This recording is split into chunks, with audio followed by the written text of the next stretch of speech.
Good evening. You're watching the Extreme Movie Show. I'm RDV, and I'm joined by Rob. Tonight's movie is a first watch for me. I just want to point out that I love watching Cary Grant movies. We watched To Catch a Thief. I think it was the one before this. You are correct, sir. Yes, and then Audrey Hepburn is such a knockout on this. You know, it's like you could put her in the worst written movie, and guys will dote over her because her accent, the way she carries herself. You know, she's coming off with the Breakfast at Tiffany's. There's other big blockbuster hits she had with this. This is 1963. Young Walter Matthau was great here. James Coburn from Looker was in this as well. And George Kennedy, sir. George Kennedy with a hook, a man of a claw hook. The real one-armed man. Yeah. Dude, I love this movie. It was great. The music is great. It was, and as I put it in when I shared it on Twitter, a lot of people says this is the best Hitchcock movie that he never directed. Yeah. Now, I this is the first watch for me. I watched this on Vudu because the Tubi copy the free copy was this crap, and you could watch it on Vudu for free with ads. But I just went out and spent the $15 to buy it. Mm-hmm. I'll probably get this on Blu-ray eventually. But did you know this movie actually entered the Criterion Collection in 2022?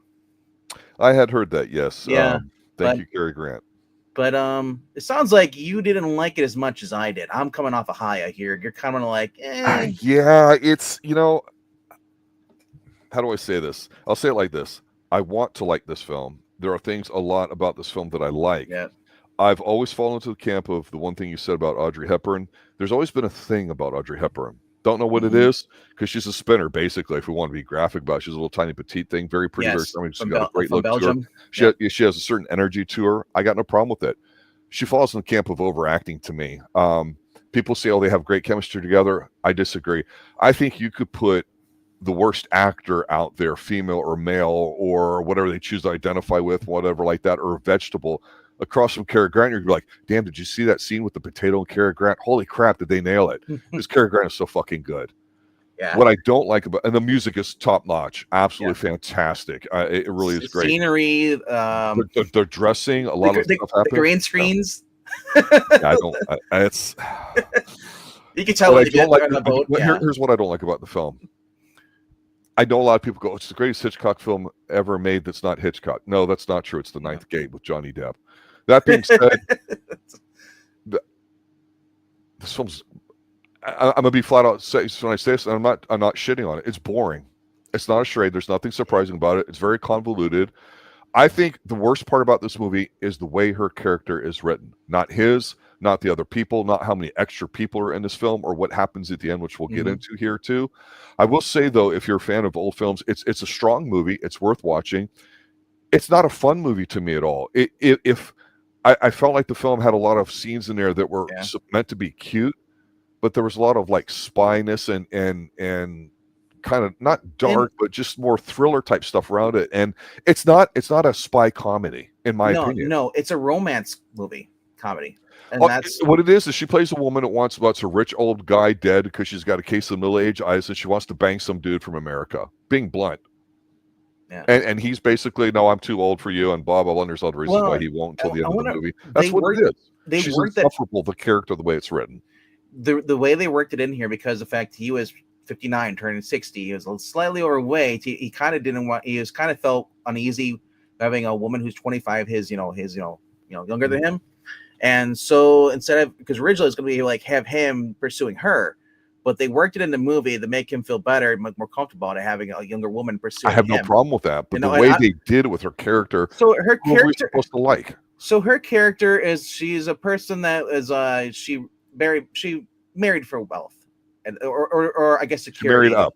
Yeah, married up, and it's been reinforced by her friend who is Sylvie. It says like, why would you want to get divorced? It's like you're well off. It's like say goodbye to all your good dress and stuff. It's like she's like, I don't love him. He doesn't love me. And it's like and he's up to something. He's hiding something. I just know it. And she was going to divorce him anyway. But so basically, the plot is that she finds out from the French police that her husband had basically sold off or auctioned off all their belongings and from their nice little. It's a great opening, isn't it? Yeah, I love it. You see the body being thrown from the train at the beginning at night, and then you get to her, and you're like, okay, I don't like her, but then you find all of the stuff. It's a great mystery. It's a whodunit movie, with twists and turns, and honestly, it's cliche, but it worked for me at least.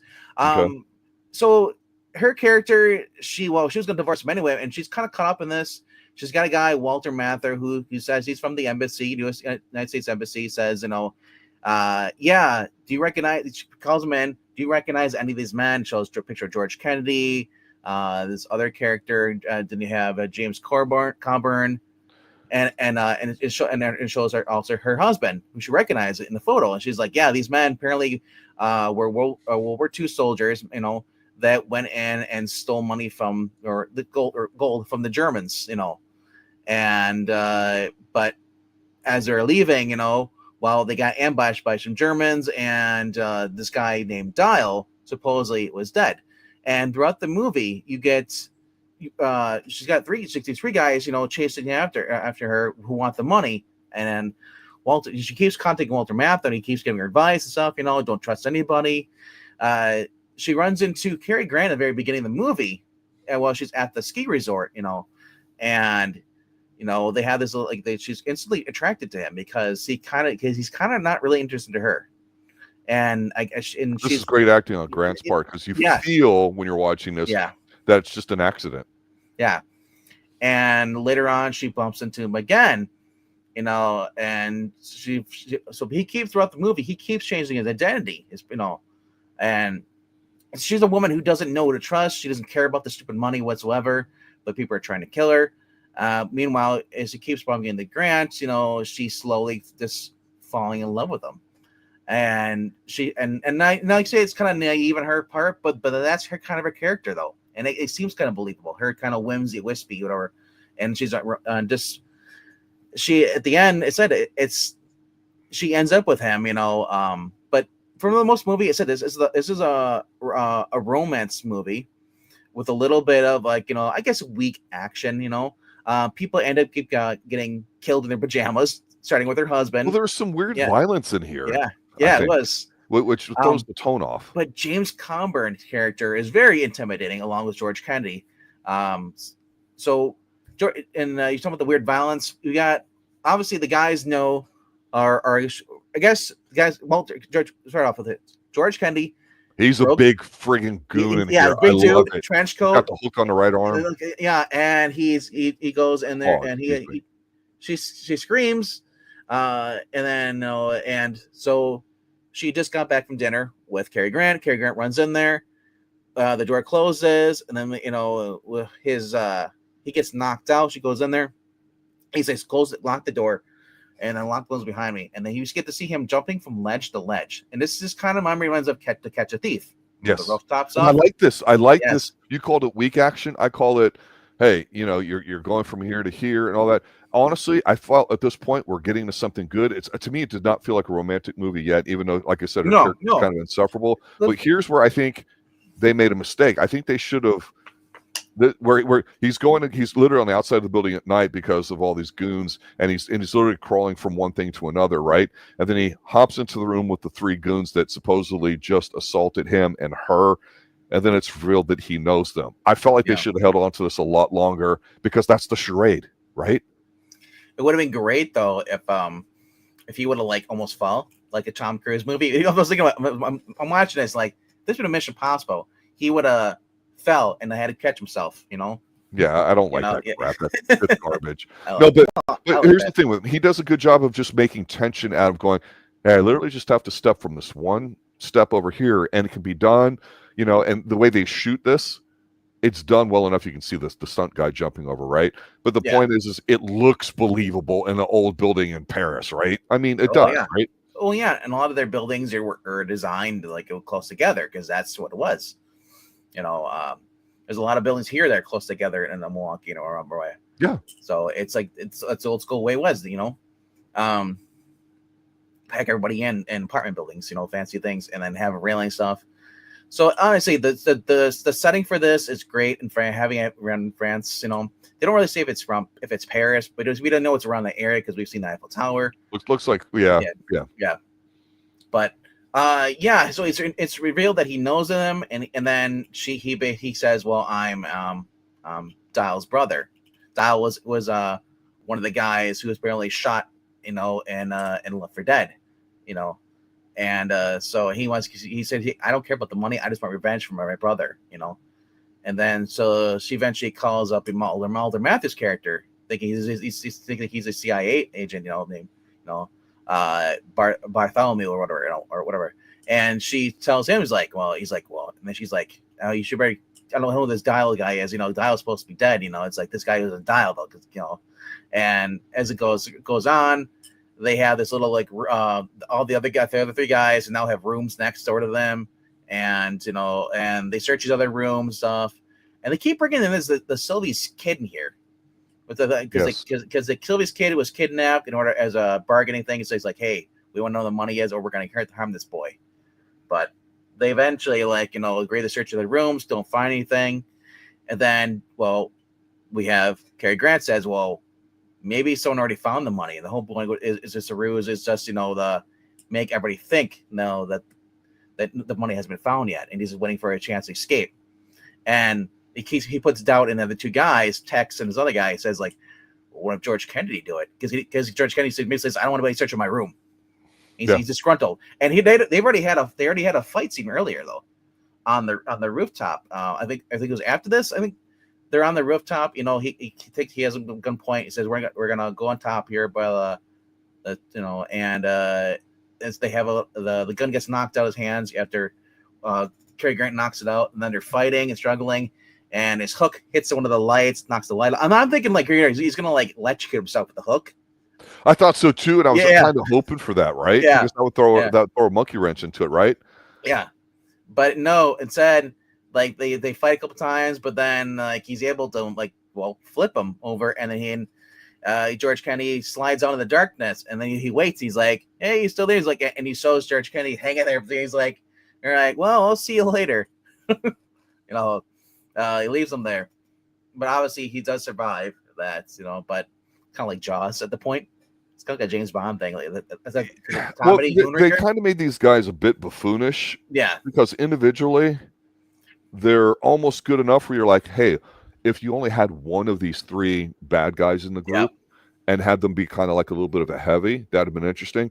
I really thought one direction they could have went in this film was have these guys kind of die off, which they actually kind of do in a way. We just got fooled with the one time there, and then it'd be revealed that Cary Grant is the mastermind behind it. We find out early on that he is, but here's the thing. It's like a running joke that his name seems to change every 20 minutes when he's with her. And she doesn't care what he's done, what's going on with this gold that's hidden somewhere, this money that's missing, this and all that too. She wants to bet him, and again, in the 60s, right? They can only do so much as far as like guns and sexuality and stuff like that, but it's still there. So he even gets injured and she's like, cleaning him up and all that kind of stuff. And it's like, look, I'm not a big fan of Audrey Hepburn's acting. I always like her. I think she's very peppy. She's got a look. There's a thing to her. And that's a lot of women don't have that on screen. She's got it, right? So that's great. She's got the it factor. And these two, like said, is that you can see the chemistry and the fact that those guys keep getting bumped up one by one. They really want you to believe that that's Cary Grant. Yes, that's part of the charade. Yes, that's what we would have loved. And is it really him bumping these people off? Even Tex says like, "Hey, you're the one that's killing the rest of us," And the whole thing with Tex is like, because Tex is smart, and he's like, I dummy. Two guys are now been killed. One was killed in the elevator. The guy who sneezed was kind of a joke. I don't know why he's there, but he's just and then Kennedy was drowned into his own bathtub, or actually, he was found inside Cary Grant's room, which he had traded. It was which really Texas, and he traded rooms with him. And so he eventually they decided he goes to her because she needs a new job. She goes back to her old job, which is basically translating for government stuff, And they go through her stuff, her husband's belongings, which they had they originally had the comb and all stuff, and then they're like. You know, they don't think they use a letter. They don't even think about the stamps at all. Because early on, it's mentioned that the little boy likes stamps and all that stuff, you know, and like, so you don't even think about that when they first show you. And so as he follows, you know, they realize there's an agenda thing was missing, and she tries to remember where it's supposed to be in this park, and they're there, and he sees Tex, and he's like, the agenda. He's like, well, I'm gonna go follow Tex. I need you to like, look around and stuff. And as he's following Tex walks in. He's walking through this little crowded area. This like swap, it looked like a swap meet booth, you know, basically for like stamp stuff. And then Tex immediately recognizes the stamps, you know, which he saw on the envelope, which was addressed to her. That this was a nice, what we would like to say is reveal.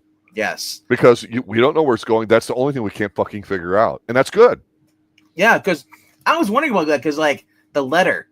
It's kind of weird. He's like, I'm gonna go to Africa and all stuff. It's like, because remember we're told it was stolen money, like around $200,000 stuff. So and he runs. Well, he's chasing Tex, you know, and it goes back to the apartment. She runs into Sylvie at the park, you know, and she's like, and she realizes like it's a stamp collection, and so she realizes, oh, the stamps. She comes to the conclusion that they're worth money, and she tries to find the little boy, and they finally come to the guy who they sold the stamps to, or well, they took the stamps from, little boy, and he reveals that they're worth like one's $100,000, one's $68,000, and it's like, so it comes around to the money that they wanted. So, and she's freaking out now because she goes and she contacts Walter Matthau and says like, you know, hey, I have this, you know, I found it, you know, the money, I had the stamps here. He's like, well, meet me here at this, you know, train station or this theater thing. And as she goes down there, Gregory Peck, or no, sorry, not Gregory Peck, but it could have been Gregory Peck in this movie because him and Cary Grant played similar very movies. And but Cary Grant basically follows her, and she's afraid that he's gonna kill her. And they get this classic like room here with all the pillars and all the stuff, which are really cool. Kind of reminds you of James Bond again, you know, as you're walking through. And she's torn to give the stamps to Walter Matthau's character, or give it to Cary Grant, who's basically lied 3 times now. She found out his name's actually Adam. He's a thief again, you know. So, and she's like, how do you know I want who you are? And I said at the end, it's revealed that he's actually just a treasury guy. He works for the U.S. government, the embassy. You know, he was investigating the whole entire thing. And he's actually a good guy. And the end, you know, he says they're gonna get married and stuff. And it kind of wraps up kind of like that, but only after. Here's the thing, cool. I love this. This is what really sold it for me at the end. Is the way he takes out Walter Matthau. Walter Matthau's got her trapped as like this little like on a stage thing. Yeah, and he's down below. He's got and Cary Grant's like knows all the different numbers on the stage. He's like A3, A4, and stuff. The trapdoors. Mm-hmm. And I thought this was kind of funny because like he waits to like at the very end you're watching Audrey Hepburn. She's hiding like little like hidden like area part of the stage, and she's hiding there. And Walter Matthau's walking slowly, you know, up to where she's hiding, and he's got the gun. He's getting ready to shoot her. And as soon as he steps on, and Cary Grant keeps walking as he hears his footsteps, he's counting to where he's going. And as soon as he stops, he pulls the trapdoor, and you see Walter Matthau goes like basically like the Wild Coyote, falls down straight down, and is instantly dead. I have no problem with that as the ending, or really I thought but cool. He lands, and you're like, yeah, that's a little brutal, not in a bad way. But that's the first I've ever seen anybody use a trapdoor to kill somebody. Yeah, you know, usually it's a sandbag. They cut it like they cut the sandbag crushes the guy, you know. This was a trapdoor falling down, so I thought that was kind of clever. But like I said, it's supposed to be a cutesy. That's not really a spy movie, though. It's not. But it is. It's not James Bond. It's not that cute. No, and he plays the character. Go ahead. It's called a romance comedy, but there's no romance. The romance is between is Cary Grant and Audrey Hepburn. That's the romance. What seems romantic? They're flirting back and forth. They've had dinner a couple times. They're on the boat. When did they flirt? Remember, he's trying to figure out where the money is. Every time they flirt, he's like, he says, and she says at the end of the movie they flirt. No, when they're introduced, he's like, "Okay, your name's Adam now." It's like, "Well, are you married? Divorced?"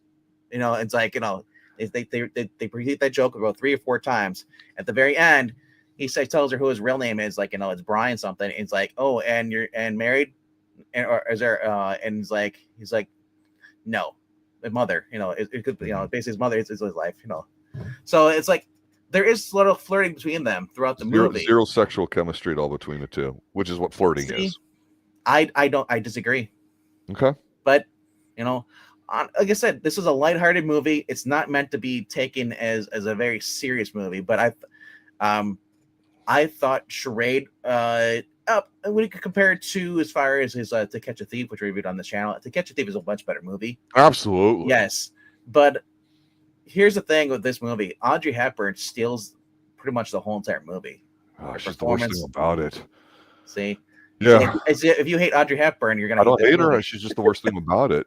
And you don't like Breakfast at Tiffany's, which that sounds like. And I see. So I kind of like that movie too. So it's like. So I'm not talking about her specifically. I'm talking about the role, because like when they meet, right? Yeah.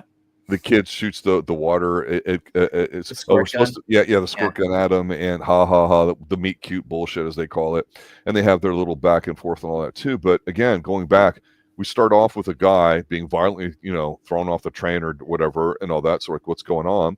We see her bitching about her husband, and we don't get any reasons why, other than he won't talk to me. And she doesn't even say it. She's like, he's hiding from something. I know it. So yeah, I'm going to divorce him. And the other woman's more sensible. She's more French about it, as I think she says. She admitted she wasn't in love with him. Is that what she? So I understand all that. Things happen, but you've not done anything to endear me to you and want to root for you as a character.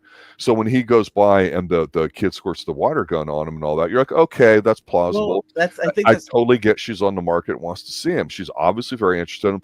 But when you say that they're flirting, and I say the sexual chemistry, even though they have to diet down a little bit for the 60s, even, not always, of course, the way it's shot, it's almost like, yeah, he is an old guy. And he's sitting there because he's not smiling at her. He's definitely not interested. He's trying to get away. The shower scene where he's close. That's also flirting. The shower scene's goofy. With him, yeah. Well, that was because he didn't want to take his clothes off. That's why he felt ashamed. He didn't want to take his shirt off. So they changed. Let me ask you this: you're a 60-year-old man. You've got her wanting to bone you. You're going to have an issue taking your shirt off. I'm talking about I'm talking about the actor. Cary Grant didn't want to take his shirt off. That's why they changed it. I understand that. Don't have a problem with that. I would not call a lot of what they were doing flirting. And I'll go back to that key point that early on when we talked about the ledge climbing scene. When we find out that he's kind of in on it in his own way early on, then it's like, well, then how can we believe he's flirting with her? Because he just wants to get the money. Had they remade this movie, it would be George Clooney and there would be sex. Then they're flirting. But they didn't put sex in the movies. At least they George Clooney. Look, I'll go on record and say this. While I'm not the biggest fan of this movie or her as an actress, I certainly don't dislike her at all. I've seen most of her stuff. She's got something to her. You're absolutely 100% right. She's got it. She's got that star power to her. George Clooney doesn't even hold a candle to Cary Grant. It's not even close. No, but they would have if they would have done this. It would have been George Clooney and the chick that he was always with in Ocean 11s and all that stuff. I forgot what her name is. She was in The Net. No, not The Net, but the other one. Not Sandra Bullock. Who is the other one that was in The Pretty Woman with Richard Gere? I can't remember her name is, the actress. I always forget. Julia Roberts. Julia Roberts. This would have been Julia Roberts and George Clooney if they would have done this, reboot this. And there would have been a little bit more violence, but that's the kind of movie this is supposed to be. It's not meant to be a James Bond movie. It's more like can we trust her? Is she telling the truth? We don't trust him. The whole movie is like we don't know who to trust. That's the whole point of it. That's the problem, and that's a major problem. Not for me. I understand that, but again, I don't understand that's a problem. Why do we care about her? Why do we care about him? Yes, they're thrown together. Yes, we love both of them individually, watching them on the screen, right? No matter what. I don't care what the movie's about. I just want to see them. Understand that. But again, there's nothing that makes you intrigued by it. And honestly, the characters are a little cartoonish, the bad dudes, although they're kind of cool individually. But it almost seemed kind of like with the violence at the beginning. And let's not forget, they show you George Kennedy, who didn't fall off the ledge, which would have been totally suitable for me. Yeah. They show him while they're talking about him. You see him clearly in the screen that was a great shot of him just sitting there. He's got the hook like by his face, and he's just sitting there because he's drowned in the bathtub, right? Like that's kind of brutal. You don't have scenes like that, or the guy when they look down on the older dude who's been strangled or blood everywhere. You don't have that in a romantic comedy. You have that in a spy movie or a thriller. That's what I'm saying. The tone of this movie is not a very romantic one to me. I don't. It's not just pure romance. It's like a dark, weird kind of campy thing.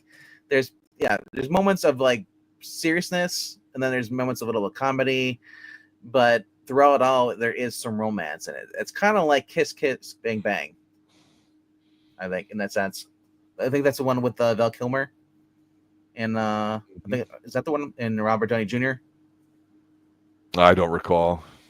The Robert Downey Jr. and Val Kilmer, and then you had the other blonde in there, and sorry, the Megan Mahanaman or something like that. I forget what her name is. Michelle Monaghan, yes. The whole point was that that was supposed to be like a romantic house of bank robbery kind of / like dark humor, and this is a lighter version of that in a sense. Can we trust her? Now, obviously, she doesn't come. She's playing innocent, and everybody points out, well, how do you not know? Like the fact that she didn't care back to her husband's even dead because she was going to divorce him anyway. We don't know. Maybe she was just saying that as a cover. You got Cary Grant, who keeps changing his alias, and he won't sleep with her. He seems like he's more interested in the money. And like I said, and the restrictions on these movies, as far as the romance, they couldn't get a romance in this, and that's probably what really strained the movie, as far as a sex scene or even just a hint that they're going to sleep together. Yeah, we don't have to have that. I mean, no, but I'm just saying that kind of does play down the movie as far as their characters, because had this been a '90s movie, they would have got together, and he would have stole the stamps, and just she would have been more foul mouthed. So. I honestly, I thought this was a decent movie. I enjoyed it. Obviously, I walked away with enjoying the movie, or at least my money's worth or time's worth. It sounds like you just were expecting more, or going into it. Maybe I'm not sure. No, I don't base on how good a movie is on what my expectations are going in. I see if they met them or what they presented to me, and they presented a character early on that you understand her position, but there's no explanation about it other than, okay, she married a rich dude who managed to come into some money by nefarious methods, and now the past is coming back to haunt him. They don't really, like I said, give you a reason to want to root for them, against the odds of these people coming to get it from her. I watched to see who actually was the killer, and as far as the money stuff, because I love anything to do with World War II or Nazi gold and stuff, because there's always plots about that where like, what happens if somebody comes across like a bunch of Nazi gold? Will they turn it in? Who can you trust? I love that with the villains in here in this movie. They don't trust each other. And then she doesn't know if she can trust him. And throughout the movie, I said I liked both the characters. I liked her being sweet, innocent kind of thing. But also I liked him being like, she's obviously into him and he's kind of holding back. It's like, and he even says in the movie, it's like, it's like, hey, who says I'm not into you? I'm just, just trying. I'm more concerned about, everything else at the moment, But I think one of the when I think of romantic comedy in the past 20, 30 years, one that jumps to mind to me, and I'll say this because I think you mentioned one of them earlier, it made me think of this person, is George Clooney in Out of Sight. I'm not the biggest J-Lo fan or whatever like that. Yeah. I think the way they acted, that's what you'd call like an action comedy or whatever, or romantic comedy, or whatever you want to call it. And, he's a bad dude, right? He's a thief, but you want to root for him. I don't have a problem with Cary Grant. I think he's the modern day template for all this kind of stuff. Really, I mean, he's the godfather when it comes to this kind of role. He's so suave. It's just he's not even trying in this movie. It's so effortless for him, and for that alone, it's worth watching. And again, I don't dislike Audrey Hepburn. I don't like the way it's presented, and I do feel a major amount of air was let out of this when we found out that he was kind of in on it rather than somebody that gets like unintentionally involved. Because that's everyone always says this is Hitchcockian because of this or that or whatever. I'm like, bullshit. I disagree, and it's cute to put that on there, but the thing is Hitchcock would just put an average person who gets involved in it because Hey, what happens at the very end when he really flirts with her? She goes to return the money and the stamps. She goes to the embassy or whatever like that. So she leaves him at the door, goes in there, talks to the secretary, as the British would say, and says, yeah, I'm here to see blah, blah, blah, and all that to return some money. She says, okay, go in there. She opens up the side door, and Cary Grant's sitting there like, oh, you, ha, ha, ha, or whatever like that, and he makes a goofy face, and pretty much that's the end of the movie. That felt like the movie you're describing. Yeah. But the 90, 100 minutes before that was not that movie. So in the beginning, you kind of knew that he was in on something because the way it's anonymous, the lighting. He shows up at the apartment. He's like, how'd you find me? Oh, it was in the paper and stuff, And that's true. That's a great looking scene, isn't it? Though, yeah. when she comes to an empty apartment, that's really, really, really good. So you knew he and then he kept and she meets and he finds her again at the puppet show in the park. He's like, and he says like, we were gonna meet someone over there, and he has that anonymous presence. It's like, if her husband just died.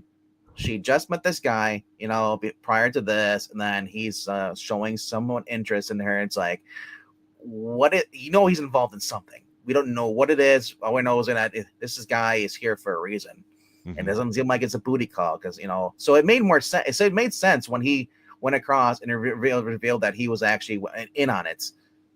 But the twist is, like I said, is he in on it with them or is he in it for himself? Who is he? As they kept changing. And she, at this point, she didn't care because she said it felt like this is the person she met that actually made her feel alive. So she was more forgiving, but she was also at the end. She didn't trust him. She thought he was going to kill her. Yeah, she wanted to bet him every single time she got a chance to it. A woman that's technically not even divorced. I mean, there are women who are into guys like that. They love the. I understand that, but everyone wants to portray Audrey Hepburn as a wholesome individual in the sense. That's what I'm saying. The writing for her, I did not think get her any positives. This movie gets by in spite of all that, is what I'm saying. Yeah, it's not Bridget Monaghan. I was thinking of the other one from Eagle Eye and all that stuff. She's the brunette in a lot of those movies. Okay. Yeah. No, I think it's a well done film. I think the music's great. It's the thing that really jumps to mind. Oh, this one's got a great opening track, and it's jazzy, funky kind of thing. And of course, if you like any of these actors, you got both of them in there. You got to go see it, right? Sure, and so whether it's Hitchcockian or not, I just think that's like a rub. I think it means absolutely nothing to this film. I think if you go under thinking it's like Hitchcock and you agree or disagree, I don't think it matters. But I agree though. Putting Audrey Hepburn in this movie was kind of a weird choice. They could have went with somebody else and gave her more of a sass and made her more okay, do we trust this person or not? She came off too wholesome. She's Breakfast at Tiffany's. She plays the same character in every movie. She's kind of flighty, gives sassy answers, stuff. That's her character. Yeah, she's got the kind of juice and energy. Yeah. But I would have went with somebody else. I mean, Lauren Bacall is more of a character you put in this movie.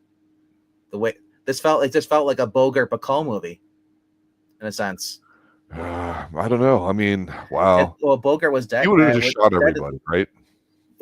Bogart was dead at this point, and Bogart's the one. Who do I trust? And this would have been like you said, like in this sense, Lauren Bacall is the Bogart, and Cary Grant is the opposite. Do we trust this person? And so honestly, yeah, it does feel kind of weird, almost kind of miscast, But what sells the movie for me is their performances. As far as she's very charismatic, kind of like more kind of, and she's really good looking. They keep changing her hairstyle and everything in this. No, she's a fashionista. There's no doubt about it. Yes. Yeah. Him, it's like his charm, his suave. This is what Pierce Brosnan wanted to be in Goldeneye. Damn you, sir! You're hit hard. literally. But yeah, I said, can you imagine them now replace these characters and put a Bogart and Bacall? We saw that with a lot of those movies. We saw it with The Big Sleep. I trust her. People. And it was the same plot, trying to find something, money, whatever. So I think it was just kind of miscast, and it was kind of like an attempt to cash in on the Bogart Bacall movies, but without those actors, he put somebody else in there. But as far as who done it though, the music, it sells it for me. No, I think it's the awesome movie. No, do I think it's a 10 out of 10? I think it's more like a 7 out of 10. I was really excited to see this because this has been on Yeah. many of our short lists, and the reason why we're watching Yep. it today is because this is what our fans voted Yep. for. So I appreciate everybody that was involved in that. Yeah, It was, conspiracy theory was tied with it for a while, and then 2 people went in there and voted for this. yeah, and I will tell you that it's definitely worth watching. I mean, for as much as I may not be something I would want to rewatch necessarily. I am more impressed with Cary Grant the more I watch him in films, and I tell you, I've seen a lot of his old films, and when we go back and review some of them, I mean, again, To Catch a Thief, I go, holy fuck, that's such a fantastic movie, the way it's shot. There's an excitement and energy about it. This movie kind of is like an energy vampire in a way, if you will. Yes, they work well together on screen for whatever reason. They look great and all that too, and there's a thing behind it. I mean, there's some great scenes in here. I agree. It's just a little convoluted, and I think, you're bagging on GoldenEye. Give Pierce Brosnan a better script, especially in his first fucking movie. Don't play it safe, right? So yeah, but definitely a movie worth watching. A lot of people, in my opinion, overrate this film. It's one of those on the short list, but people like what they like, and that doesn't mean it's a good film or a bad film. It just means that's something that stuck out, and there's something about both of these two that sticks out. You put them together, you can get some kind of magic. You get some of it here in this film. It's definitely worth a watch. Yeah. But I said the side characters, George Kennedy was a big heavy in this, and all for the most part he was around. James Coburn, he's in Magnificent Seven. He was in Looker. He's the bad guy in Looker. Yep. That's trying to kill Alfred Finney. A lot of Western stuff. Walter Matthau playing a villain in this. And you didn't see it coming. That's your big straight. I was like, Mr. Wilson, no. Grumpy old man. Don't get confused with the George Benson tune, guys, because when you hear the music beginning, it's Lalo Schifrin. He's done a lot of great stuff there too, and George Benson, great guitarist, and he has a song called My Charade. I'm like, wait a minute, it's not a crossover, is it? No, it's not. James Coburn dying in 2002.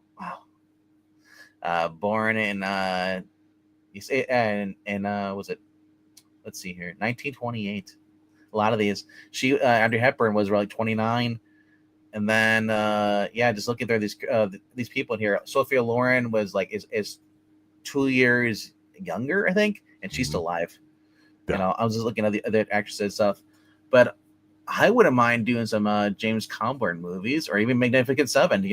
I want to see some more Western stuff, and James Coburn, good looking dude with a manly jaw. This guy looks like he plays Tex in this. He looks like a guy that would just basically, he's like a Clint Eastwood of heavy. That's what he looked like,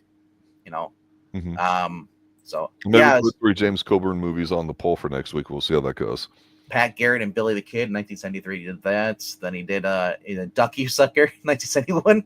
And he was also a character in Snow Dogs as well and Monsters Inc. It's kind of funny. And also, I think he was on The Great Escape, wasn't he? I don't know. I don't recall. I think he might have been there. But anyway, him and Steve McQueen were friends too. But yeah, he was part of that old group. Yeah, it's final thoughts. Good movie. Especially if you're a woman and you swoon for Cary Grant, you're gonna swoon for him in this. If you're a guy, you're gonna swoon for Audrey Hepburn because she just has that soft, delicate face, the voice, everything here. Very oozes femininity, and I said like that, not sex appeal, but more like she comes off as the woman you would love to marry, and not just date and throw away. She has that kind of charisma and stuff, and just keep it going on your toes. It's a light comedy, with some murder. And this could have been like a Pink Panther movie if you think about it. Inspector Clouseau trying to find the inspector I disagree, but yeah, he's trying to solve a murder, and and everyone keeps like winding up in their pajamas because like they hide George Kennedy when he's died in the tub, he's drowned. So they put him in his pajamas, put in his bed, and then the cop is like, and he's like, man. This is especially after the guy in elevator's kill. He's like everyone keeps dying in the pajama. He's like, word of advice: don't wear pajamas to bed. Yeah, that's funny. That's kind of fun. Yeah, I know. Hey, it'll be so cynical. I thought it was a good movie. Like I said, I'd give it 4 out of 5 stars. Maybe 4.5. But yeah, Tuesday. I can't remember if we agreed on something, but we'll Not have yet. we'll do have that it up shortly. there. We'll put another poll on there. Let us know what you guys thought of this movie, and if you want more classic like this, maybe we'll do a Gregory Peck movie. You know, if you want more Cary Grant, Gregory Peck, or even James Caan or something like that. I don't know. Steve McQueen. Steve McQueen. Although The Getaway, we haven't done that. No, we have not. Yeah, which awesome station wagon. Good night now. Good night, everybody, and thank you, Desert Rose, for showing up and commenting in the chat. So absolutely, yeah. Look at all that. Love all that ink. Yes, go check out our Golden Eye review, and we'll see you guys on Tuesday. Good night.